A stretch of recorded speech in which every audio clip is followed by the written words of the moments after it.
Sir నమస్కారం sir. నమస్తే అండి. సార్ ఆంధ్రప్రదేశ్‌లో మహిళలకు ఫ్రీ బస్ పైన ప్రభుత్వం తమ విధానం ఏంటో ఒకసారి చెప్పింది సార్. అంటే మనం కర్ణాటకలో ఫ్రీ బస్ చూసాం. తెలంగాణలో కూడా ఫ్రీ బస్ చూస్తాం. అక్కడ ఏ విధంగా ఉంటుందో ఆంధ్రప్రదేశ్‌లో కూడా అదే విధంగా ఉంటుందని చెప్పేసి చాలా మంది అనుకున్నారు. కాకపోతే ఇప్పుడు వాళ్ళు ఏ విధంగా చెప్పారంటే ఓన్లీ జిల్లా స్థాయికే పరిమితం. జిల్లాను దాటి ఇంకో జిల్లాకు ఉచిత బస్సు ఉండదు. కేవలం జిల్లాలోని మీరు ఎంతన్నా తిరగొచ్చు అన్నట్టుగా చెప్పారు. సో దీని పట్ల ఇప్పుడు చాలా మంది షాక్ అయిపోతున్నారు. షర్మిల గారు కూడా బహిర్గతంగా విమర్శించేసారు కూడా.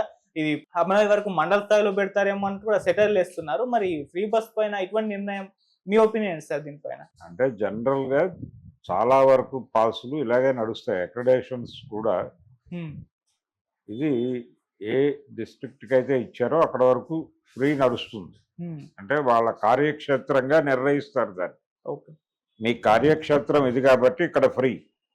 ఇక్కడి నుంచి ఇంకో చోటుకి వెళ్ళాలంటే కన్సెషనల్ రేట్‌లో టికెట్ ఇస్తారు. ఇది జనరల్‌గా ప్రభుత్వం ఇచ్చేటువంటి రాయితీలకు సంబంధించి ఇప్పటివరకు అనుసరిస్తున్నటువంటి విధానం.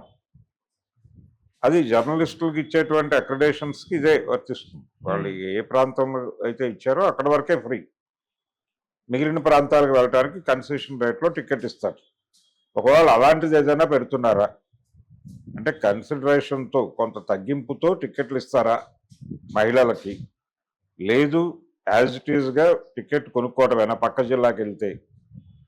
జిల్లా దాటి వెళ్ళేటట్లయితే టికెట్ కొనుక్కోవాలి అంటే గనక మామూలు ధరకే అమ్ముతారా? లేదు ఏదన్నా కన్సెషన్ ఇస్తారా? ఏది అక్రిడిటెడ్ జర్నలిస్టులకు ఇస్తున్నట్టుగా ఏదైనా ప్రొవిజన్ ఉందా? అనేది ఒకటి చూడాలి. అది లేకుండా ప్రస్తుతానికి వినిపిస్తున్న మాట అయితే అటువంటిదేం లేదని. అటువంటిదేమీ లేదు. జిల్లా వరకు మాత్రమే మీరు తిరగండి. జిల్లా దాటితే పైగా ఇప్పుడు చిన్న జిల్లాలయినాయి. ఇదివరకు గుంటూరు జిల్లా ఇప్పుడు 3 జిల్లాలయింది. కాబట్టి గుంటూరు నుంచి బాపట్ల వెళ్ళాలన్నా వాళ్ళు ఖచ్చితంగా టికెట్ కొనుక్కోవాలి. ఆ పరిస్థితి వచ్చేసింది. అక్కడి నుంచి నరసరావుపేట వెళ్ళాలన్నా టికెట్ కొనుక్కుని తీరాలి. కాబట్టి ఇంకా ఫ్రీ ఏముంది?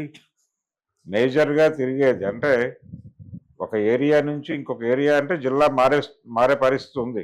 కృష్ణా జిల్లానే 2గా చీలింది. ఒకటి కృష్ణా జిల్లాగా ఉంది. ఒకటి ఎన్టీఆర్ జిల్లాగా ఉంది.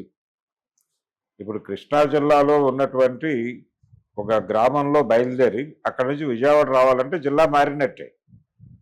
సో టికెట్ కొనాలి అన్నాడు అనుకోండి.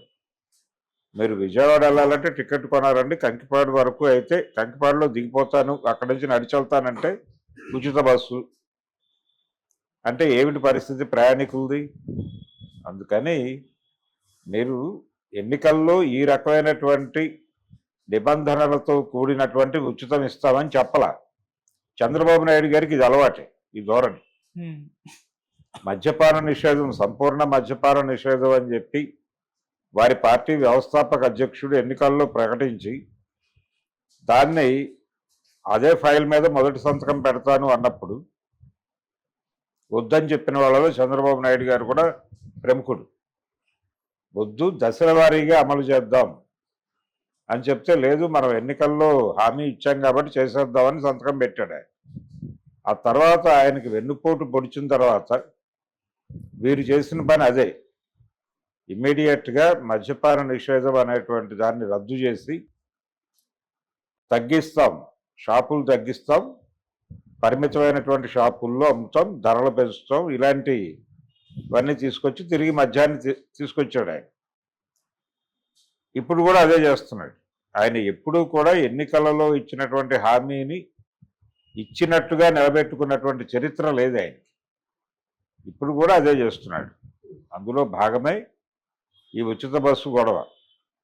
నువ్వు ఇవ్వదలుచుకుంటే మొత్తం స్టేట్లో ఎక్కడైనా తిరగచ్చు అని చెప్పి బయట స్టేట్కి వెళ్ళడానికి డబ్బులు తీసుకో.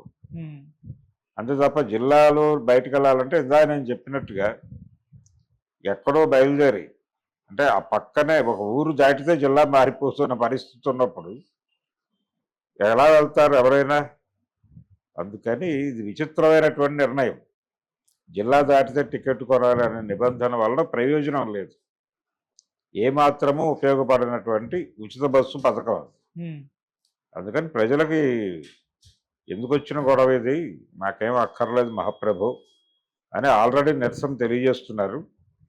రేపు పొద్దున ప్రతిపక్షం రోడ్డు మీదకి వచ్చి దాని మీద ఏం మాట్లాడదు. అంటే జనం నిరసన తెలియజేసినప్పుడు వాళ్ళ వెనకాల నిలబడాల్సినటువంటి అవసరం వైఎస్ఆర్సీపీకి ఉంది. ఇప్పుడు వైఎస్ఆర్సీపీ ఒకటే కాదు, కమ్యూనిస్ట్ పార్టీలు ఉన్నాయి అక్కడ.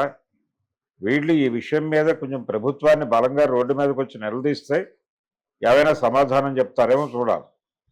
చంద్రబాబు నాయుడు గారు ఇదే కాదు, ఉచిత బస్సు అనేది ఇవ్వటానికి పరిమితుల్లో అయినా ఇప్పుడు అంగీకరించాడు ఆయన.